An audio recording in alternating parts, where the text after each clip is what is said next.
What is going on, guys? Legit here, back again with another World of Tanks Xbox One video. This time we're going to be taking a look at the Type 59 as a garage review, and later in the video we'll be taking it out for a spin in a live match. So it has been a while since I've done a garage review like this. The last one I did was the IS-4. I'll link that down in the description box below if you want to check that out. But anyway, what we're going to do now is jump right into it, and we're first going to be going off with the gun stats of this thing. It is rocking a pretty standard 100mm gun, I want to say. Average damage is 250. Average penetration is 181 on its regular rounds. If you decide to use premium, which is APCR on this thing, it will bump you up to a pretty good 241mm of penetration, which comes in handy when you have to deal with some tier 9s. As far as its rate of fire goes, 6.9 rounds a minute, which gives it a reload, standard reload of 8.34 seconds with an average DPM of 1,798. Pretty okay stats, I'd say, for a medium. It is kind of on the lower side, at least the reload time is, which kind of impacts the overall DPM. I feel if it was around, I don't know, 6 seconds, maybe 7, that DPM would be much higher. But that's not the case with this thing, so you gotta deal with 1700 for your DPM. Aim time is a pretty terrible 2.9 seconds. That's probably one of the worst on a medium. And the thing is, it's not even I can understand it if it was like a 122mm or something, but this is a 100 and is only doing 250 average damage, so 2.9 seconds is pretty up there. I don't really think that's very good for a medium. And also its accuracy is 0.38. So that's not really, can't really snipe with this thing. It's not really built for that.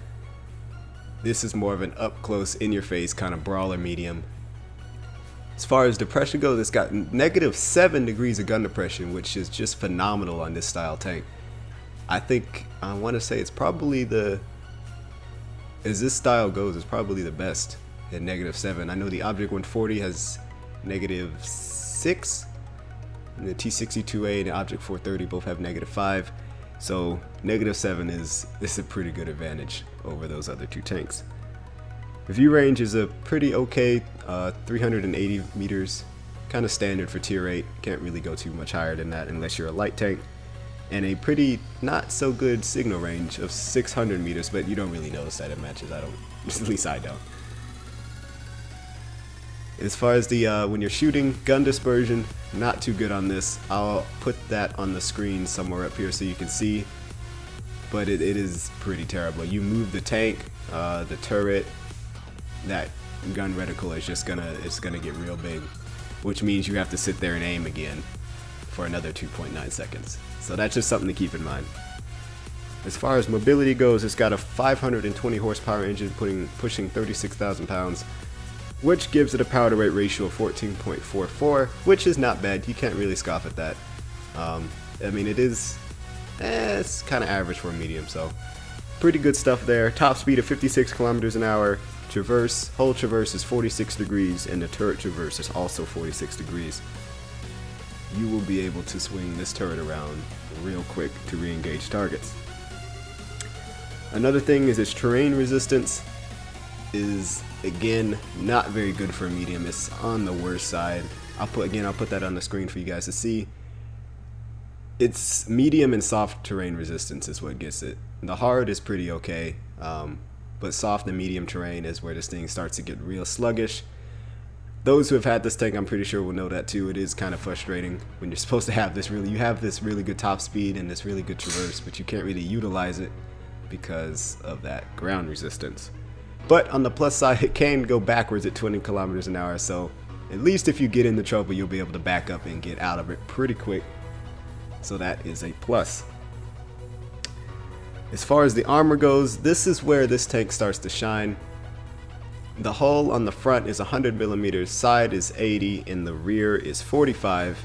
As far as the turret goes, on the front of the turret it is 200mm, side of it is 130, and the rear is 60. Now, the front is 100, but if you look at it straight ahead like this armor is at a 52-degree angle, so that means it's effectively from the bottom at the front of the tank 165 millimeters up to the top, which is around 175. And if you angle it around there, again, the very front of the tank is now effectively 206 millimeters, and the top of it is 217. Now, problem with this is if you do start to angle like this, people are just going to shoot you in the side. So it's kind of a win-lose situation there. True, if you angle it and they do manage to shoot at your upper plate, you probably will bounce it if it's tier 8 and below, most tier 8s and below. But at that same time, they'll probably just shoot you in the side and go right through. Tracks don't really eat up too many shots either. There is a pretty big gap, as you're seeing, from where the top of the tracks to the top of the side of the tank. So usually they shoot you right in between there. But if they do manage to hit the tracks, I do find that they usually eat the shot up. The rear, nobody angles the rear of a tank, so that's just a solid flat 45. Anything will probably be able to get through that. As far as the turret is pretty phenomenal on this thing. 200 millimeters of frontal turret armor. But that's only around the gun. I'd say the side, that 130 millimeters starts to take over. I'll try to put some pictures up on the screen so you can see what I'm talking about. But it is a pretty fantastic turret. Where the 200 millimeters starts, it is already rounded, as you can see. So that already gives you some pretty effective armor. But as you start to go to the left and the right of the turret, that armor can just get thicker and thicker. In some places, it can be up to 300 millimeters or plus, as you can see in these pictures I have up on the screen. So this is a pretty fantastic turret. If you can get hold down in the thing, you can wreck some havoc. But unfortunately, it does have some pretty prominent cupolas on the top, which can cause some problems if the enemy are aiming quite well. As far as equipment that I use on it, I use rammer, gun laying drive, and optics. Pretty standard loadout for a medium. I suppose you can swap out any one of those three for either a toolbox or a vertical stabilizer. That's another thing. These things' tracks take forever to get back up. It is just terrible for a medium tank to have a track repair that's that long. So if you find yourself getting tracked, or if you're very aggressive, maybe something you want to look into. But the crew, this is where I think this tank can really shine if you have the right crew skills. Repairs, something that you probably want to take. 6th Sense, definitely, that's just standard. Camouflage, I am using my light tank crew on this thing at the moment, which is why I have camouflage being trained. I probably would train it anyway if I had a dedicated crew for this thing. But as far as, I think repairs, brothers in arms would be something you want to pick up, as well as off-road driving. That could help as well, lower that terrain resistance that we talked about earlier that was pretty bad. And also, where is it? Snapshot. That will help as well, get down that dispersion that we also talked about, meaning you won't have to sit and aim as long, which you cannot go wrong with. That will help you in any type of engagement. Another thing that I find that you may have problems with is getting ammo racked. So if you find yourself getting ammo racked, I recommend getting safe stowage. This is a Russian style medium, so the ammo racks are located on the front of the tank in some spots and along the side, which means side shots can damage your ammo rack. I haven't had it happen to me too often, so it's totally up to you whether you take that or not. Like I said, some of its pros: good armor, pretty fantastic armor for a medium. That 7 degrees of gun depression will help you out in a lot of hilly maps and ridgeline working. Also, it is a premium, so you do get that silver bonus that comes along with them. And also, it does get preferential matchmaking, so this thing will never see tier 10s unless you fail platoon, which I wouldn't recommend doing because it only has 181 millimeters of penetration. Some cons, like I said, terrible aim time. 2.9 seconds is just appalling for a medium. And 3.8 accuracy, I suppose you can deal with it, but it still is on the bad side. Low ammo count, I said earlier, only 40 rounds. Not much you can do with that, really. And it doesn't really have a lot of health. I mean, it's 1,300 hit points is good, but compare it to all the other tier 8 mediums, premium or non-premium, it is on the lower side. So this tank, when you're fighting against it or if you're fighting with it, that 181 millimeters of penetration can be a little awkward. You can pin things that a 175 millimeter gun, not millimeter gun, 175 pin gun can't, but you can't go through stuff that a 200 millimeter can. So it is kind of an awkward penetration number. But if you aim your shots, if you're close enough to aim your shots, hit those weak spots, you shouldn't really have a problem with it. So pretty fantastic tank. I'd recommend picking it up if you do, because it's going to be gone by February 19th. So if you are thinking about picking it up, I'd recommend making your decision soon. So that's going to wrap it up in the garage. Now we're going to move on to some actual gameplay. Alrighty guys, so I don't want to make this video too long, so we're just going to look over some pieces from matches I've played in the Type 59. First off, we got here is in Arctic region, and we're going up here against a Jagdpanther 2. So you just fired. Gonna use this little dip in the ground here, try to get semi-hold down, I suppose is what you would call it. Let's see. Just poke just a little bit, bait him into the shot. So now we're able to go over and pop a shot into his underglaces.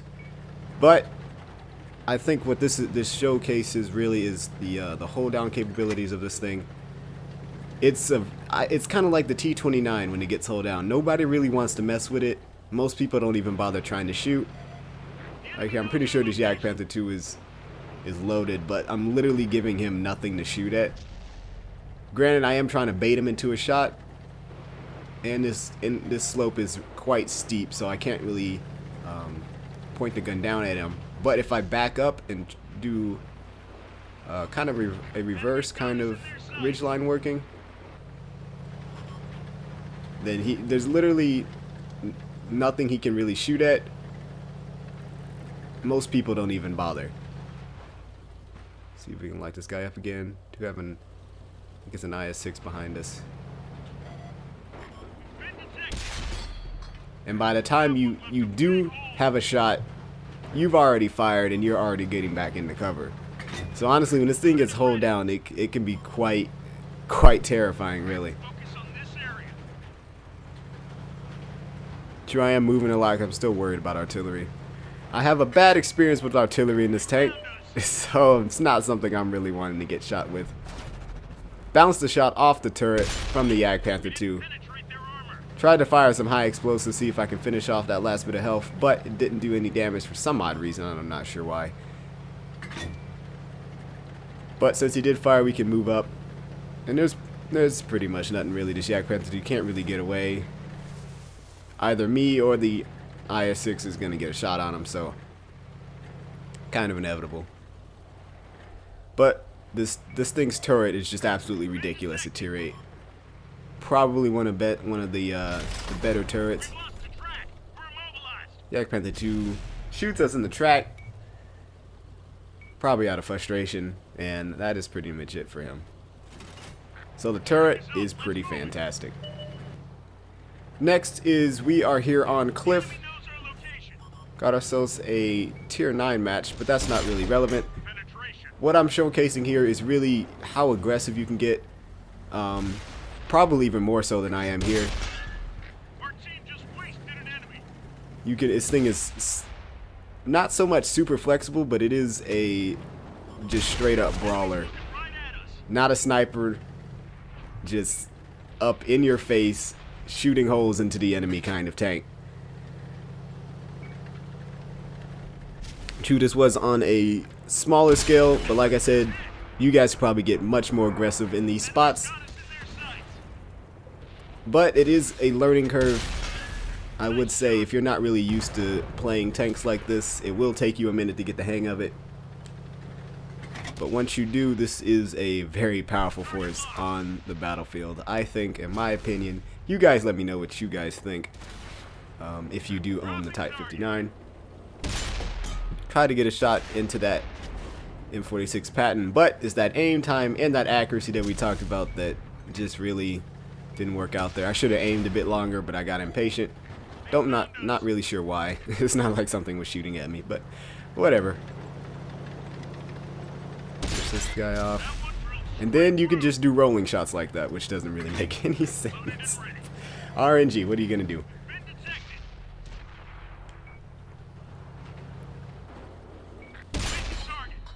Right here we're going to see this T-54, pretty embarrassing position to be honest, but not much you can do with that. He's looking at us. Did get a shot on us, hit the back of the top portion of our tank by the engine, took out our engine, which is something you do have to watch out for in pretty much every tank really. So that was basically the Type 59 in a nutshell. Pretty fantastic tank. I really do like this thing, and if you do feel like picking it up, I would highly recommend it. Like I said, if you're not used to playing aggressive tanks, might be a learning curve, but I think it is well worth it, as this is probably one of my favorite tier 8s premiums at the moment. Probably won't change for a while. AMX CDC may come close, may surpass it, but this is probably going to be on my top 5 list of top tier 8 premiums that I own. So I hope you guys have enjoyed this review of the Type 59. Like I said, it's going to be going away on the 19th of February, so pick it up now if you're going to. Thank you guys so much for watching. Don't forget to follow me on Instagram, Twitter, Facebook, and Xbox Live. All of that is down in the description box below. And I will see you guys in the next one.